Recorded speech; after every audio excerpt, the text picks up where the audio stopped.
ऐन अधिवेशनाच्या काळात अंबादास दानवेंचा कॅश बॉम्ब, पैशांच्या गाड्यांसह आमदार काय करतायत? हे आमदार कोण आहेत? जनतेला सांगावं. अंबादास दानवेंची व्हिडिओ ट्विट करून सरकारकडे मागणी.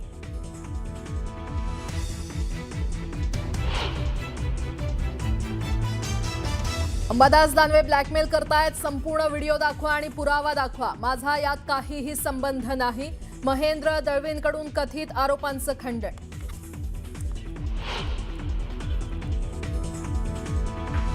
नागपुरात मुख्यमंत्र्यांच्या निवासस्थानी झालेल्या बैठकीत पक्षप्रवेशावरून सुरू असलेल्या वादावर चर्चा. सूत्रांची माहिती. पक्षप्रवेश करताना महायुती दुखावणार नाही याचा विचार करा. मुख्यमंत्र्यांच्या सूचना.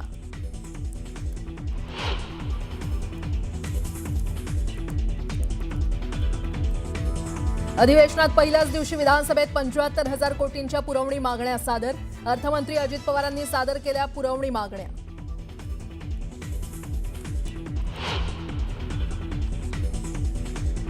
आगामी पालिका निवडणुकीसाठी महाविकास आघाडी म्हणून स्थानिक नेत्यांशी चर्चा करा. शरद पवारांच्या पक्षाच्या कार्यकर्त्यांना शशिकांत शिंदेंचे आदेश.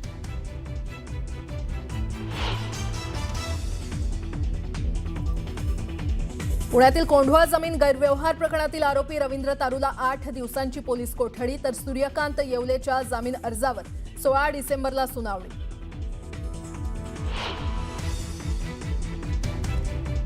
ज्येष्ठ समाजसेवक बाबा आढाव यांचं निधन. श्रमिकांचा आधारवड हरपला. पुण्यात होणार अंत्यसंस्कार.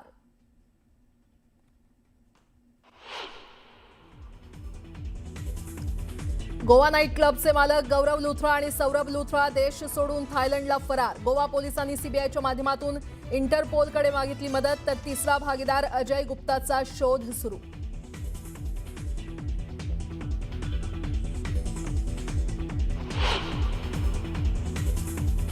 इंडिगोच्या सीईओंना डीजीसीएनं बजावलं समन्स. 4 सदस्यीय समितीसमोर द्यावं लागणार उत्तर.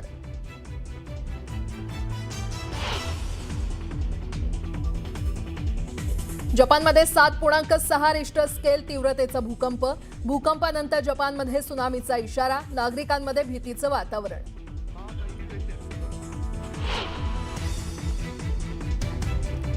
आणि भारत आणि दक्षिण आफ्रिकेदरम्यान आजपासून 5 सामन्यांची T20 मालिका. कटक इथे खेळला जाणार पहिला सामना. दुखापतीतून सावरलेल्या गिलचाही होणार संघात समावेश.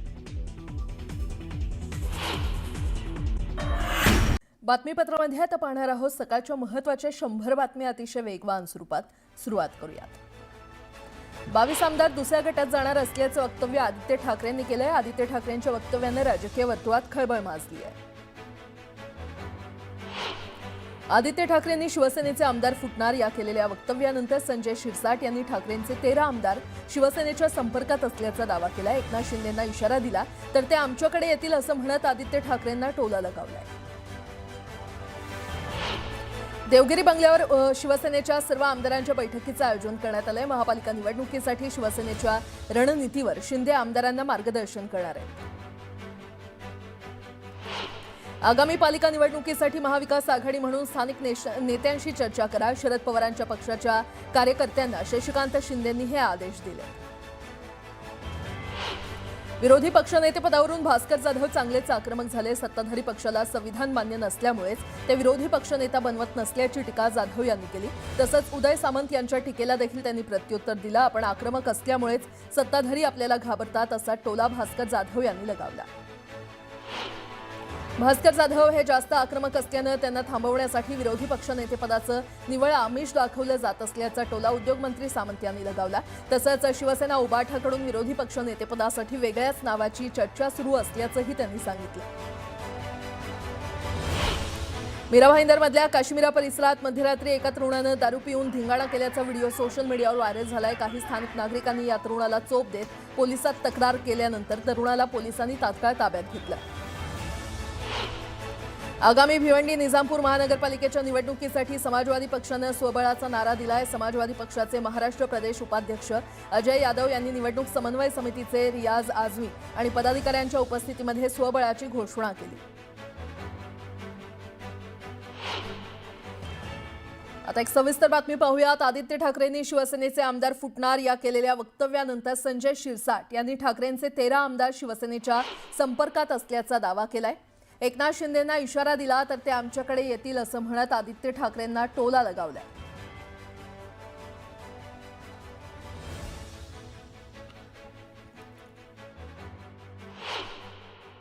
आमदार आमच्या संपर्कात आहेत, त्यांची नावं मी सांगू शकतो, परंतु हे आत्ता आम्हाला त्यांना डिस्पोज नाही करायचं, त्यांना असं दाखवायचं नाही आहे आणि एक्सपोज नाही करायचं. डिस्पोज म्हटलं एक्सपोज नाही करायचं आणि एक्सपोज करून त्यांचे पक्षामध्ये कुठं अडचण होईल असं काही वातावरण होऊ नये अशी माझी धारणा आहे. पण ज्या दिवशी एकनाथ शिंदे साहेब म्हणतील त्या टायमाला या महाराष्ट्राच्या राजकारणामध्ये मोठा स्फोट होईल. पुन्हा एकदा बातम्या वेगवान स्वरूपात. साताऱ्याच्या धोम गावात समाज मंदिरासाठी नागरिकांनी आमरण उपोषण केलंय. सरपंचानं सही न दिल्यानं बांधकामाला अडथळा निर्माण झाला. तातडीनं समाज मंदिर बांधण्याची मागणी नागरिकांनी केली आहे. कराडच्या चचे गावात बैलगाडा शर्यतीचं आयोजन करण्यात आलं होतं. यात सचिन जंगम यांच्या बब्या डॉन आणि विदर्भ केसरी निशान बैल जोडीनं पहिला क्रमांक पटकावलाय.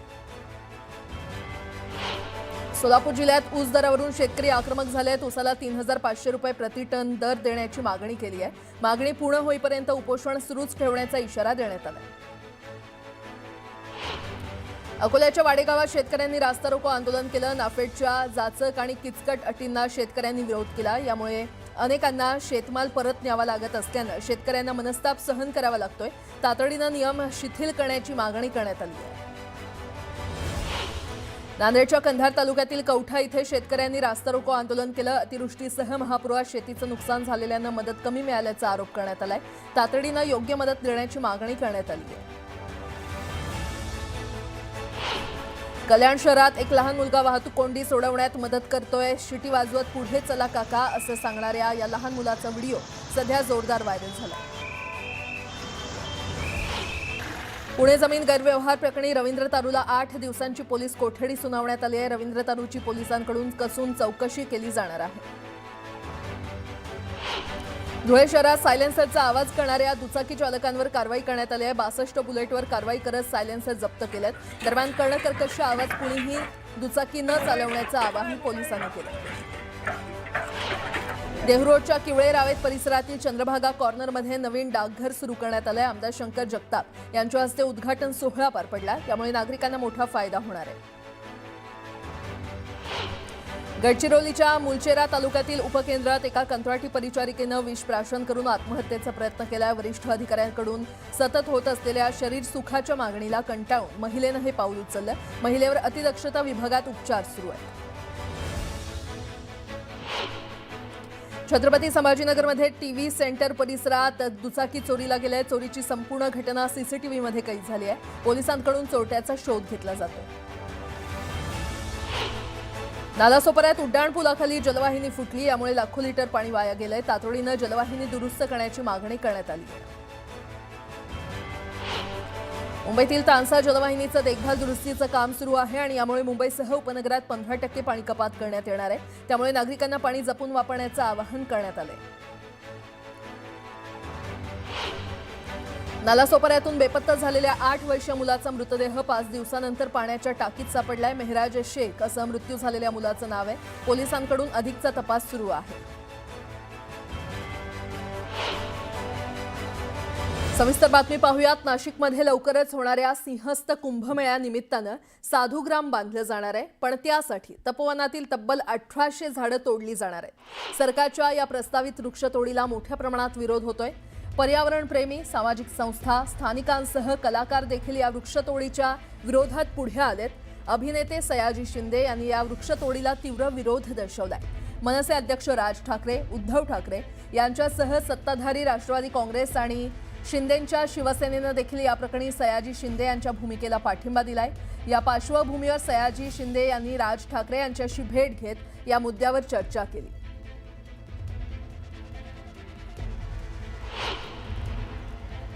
कोणाला जो सपोर्ट केला ना त्याच्याबद्दल मला खूप आनंद झाला, म्हणून त्यांना भेटायला आलो. ही चांगली गोष्ट आहे आणि पुढे पण अशी तपोवन, अशी झाडं वाचावीत, याच्याबद्दल काय करता येईल, कसं करता येईल एवढीच चर्चा. सरकार आपलं काय दुश्मन थोडी आहे. आंदोलन करण्याचं म्हणजे त्यांना आपली भूमिका समजलीच पाहिजे आणि झाडं वाचली पाहिजेत. झाडासाठी येणारे सगळे आपलीच माणसं आहेत. त्यामुळे जेवढे येतील सगळे येतील ते घेऊन आपल्याला झाडं वाचवायचे. आणि झाडं वाढवायचीत आणि ते आपले खरे आई बाप आहेत असंच आपलं म्हणणं आहे ना, आणि हे सत्यच आहे ना, तोच मुद्दा आपल्याला आहे. दरम्यान कुंभमेळा मंत्री गिरीश महाजन यांनी तपोवन प्रकरणी कुणीही राजकारण करू नये असं आवाहन केलंय. तुम्ही राज ठाकरेंशी चर्चा करणार आहात? निश्चित मला काही हरकत नाही.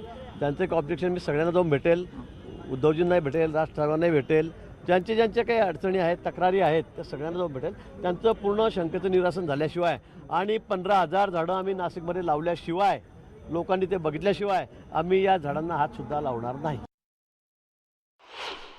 मी स्वतः परवासुद्धा त्या ठिकाणी जाऊन आलो. खड्डे खोदण्याचं काम आता आज उद्यामध्ये पुन्हा नव्याने सुरू करतो आहोत आणि त्याला ड्रीप बसवतो आहोत. 15,000मधलं 1% सुद्धा झाडाची मर होणार नाही. 2 वर्षामध्ये तिथे अशी वनराई होईल की सगळे नाशिककर फिरायला बघायला त्या ठिकाणीच जातील. एक पर्यावरणाचं स्थळ बनेल. आणि 15,000 झाडं मोठी, समजा 200-300 झाडं खराब झाली, खालून काढली आम्ही, ती उगली नाही, समजा ती मेलीत, पण त्याच्या बदल्यामध्ये मी 15,000 झाडं लावतोय. नाही, 15 फुटी झाडं जगण्यासाठी फार मोठे कष्ट घ्यावे लागतात. ती जमीन खोदावी लागते, त्याला खत पाणी तयार करावं लागतं, 6 महिने पडून ठेवावं लागते, वर्षभर ती योग्य तयार झाल्यानंतर ते झाड लावलं पाहिजे, मग वाढलं पाहिजे. हे असं लगेच आणलं, तिकडे खोदला, खड्डा लावला, लगेच ती 2 फुटावरून 4 फुटावर खड्डे काढले आणि झाली लगेच, म्हणजे असं नाही होत ना. तर हे समजायला पाहिजे. मंत्री लेवलच्या माणसांना जर समजत नसेल, काढा खड्डे, आयुक्त लेवलला काढा खड्डे, लावा झाडं, एवढं महाराष्ट्राला नका फसवतो. हिवाळी अधिवेशनाच्या पार्श्वभूमीवर पुन्हा एकदा वेगळ्या विदर्भाचा मुद्दा ऐरणीवर आलाय. काँग्रेसकडून वेगळ्या विदर्भाची मागणी केल्यानंतर भाजप आक्रमक झाली आहे. भाजप नेते आणि राज्याचे महसूल मंत्री चंद्रशेखर बावनकुळेंनी काँग्रेसवर टीका करत वेगळा विदर्भ हा भाजपचा मुद्दा असून भाजपची वेगळ्या विदर्भाची भूमिका असल्याचं बावनकुळेंनी ठणकावलंय. दरम्यान यानंतर राज्यात पुन्हा एकदा वेगळ्या विदर्भाचा मुद्दा तापण्याची शक्यता आहे.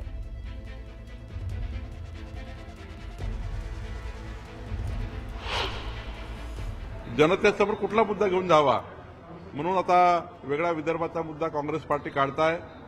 पण हा मुद्दा भाजपाचा आहे, हा मुद्दा आमच्या अजेंड्याचा आहे, या मुद्द्यावर आम्ही काम करतो आहे. हा मुद्दा भाजपच्या अजेंड्यातून बाहेर गेला नाही आहे आणि आम्ही या ठिकाणी वेगळ्या विदर्भाच्या बाजूनेच त्या ठिकाणी पहिल्यापासून काम करतो. आणि देवेंद्र फडणवीसजी सुद्धा, माननीय मुख्यमंत्री सुद्धा कधीही वेगळ्या विदर्भाच्या बाजूनेच त्यांनी या ठिकाणी आतापर्यंत भूमिका ठेवलेली आहे. कुठल्याही परिस्थितीत भारतीय जनता पार्टीची भूमिका ही वेगळ्या विदर्भाचीच आहे. दरम्यान संजय शिरसाट यांनी वेगळ्या विदर्भाची मागणी करण्यापेक्षा विकास कसा होईल हे पाहण्याचा सल्ला दिलाय. असे छोटाले तुकडे करून काय घडेल हे आता या घडीला सांगता येणार नाही. परंतु विदर्भामध्ये जे काय आम्ही अधिवेशन घेतो हे करारानुसार विदर्भाचा बॅकलॉग कुठे राहिला नाही पाहिजे, विदर्भाला न्याय दिला पाहिजे, ही आमच्या सर्वांची भूमिका आहे. आणि यावर वेगळा विदर्भ करायचा की नाही करायचा हे वरिष्ठ नेते निर्णय घेतील. बातमीपत्राला सुरुवात करूयात. गोव्याच्या आरपोरा परिसरातील नाईट क्लबमध्ये लागलेल्या आगीमध्ये 25 जणांचा मृत्यू झाला होता. दरम्यान या घटनेनंतर फरार आरोपींचा शोध सुरू आहे. नाईट क्लबचे दोन्ही मालक गौरव लुथरा आणि सौरभ लुथरा हे फरार झाले. घटनेच्या 2 तासानंतरच विमानानं दोघेही फुकेतला गेले. दोघांविरोधात लुकआउट सर्क्युलर जारी करण्यात आलाय. गोवा पोलिसांनी आता त्यांना भारतात परत आणण्यासाठी सीबीआय मार्फत इंटरपोलची मदत घेतली आहे. दरम्यान क्लबचा 3रा भागीदार अजय गुप्ता याचा शोध घेतला जातोय. सर्व आरोपींना अटक केल्यानंतरच जबाबदारी निश्चित होईल असं पोलिसांचं म्हणणं आहे. राज्य सरकारनं क्लबच्या मालकीच्या आणखी 2 मालमत्ता सील केल्या आहेत. आतापर्यंत 4 मॅनेजरसह 5 जणांना अटक करण्यात आली आहे.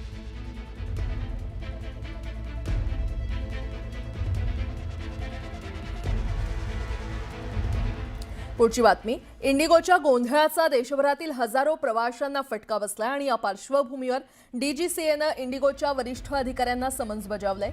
डीजीसीएनं इंडिगोच्या वरिष्ठ अधिकाऱ्यांना समन्स बजावलेला आहे आणि आता इंडिगोचे अतिरिक्त मार्गक्रमण कमी करणार आहे. सकाळी 11 वाजता इंडिगोच्या सीईओंना उत्तर द्यावं लागणार आहे. डीजीसीए आता इंडिगोचं अतिरिक्त मार्गक्रमण कमी करणार आहे. नागरी विमान वाहतूक महासंचालनालयाची ही समिती क्रू प्लॅनिंग, ऑपरेशनल तयारी आणि नवीन फ्लाईट ड्युटी नियमांची तपासणी करत आहे. इंडिगोचं संकट 8व्या दिवशी देखील सुरू आहे. ऑपरेशनल अडचणींमुळे 450हून अधिक उड्डाणं रद्द करण्यात आली आहेत. 2 डिसेंबरपासून सुरू झालेल्या या संकटामुळे हजारो प्रवाशांना त्रास झालाय.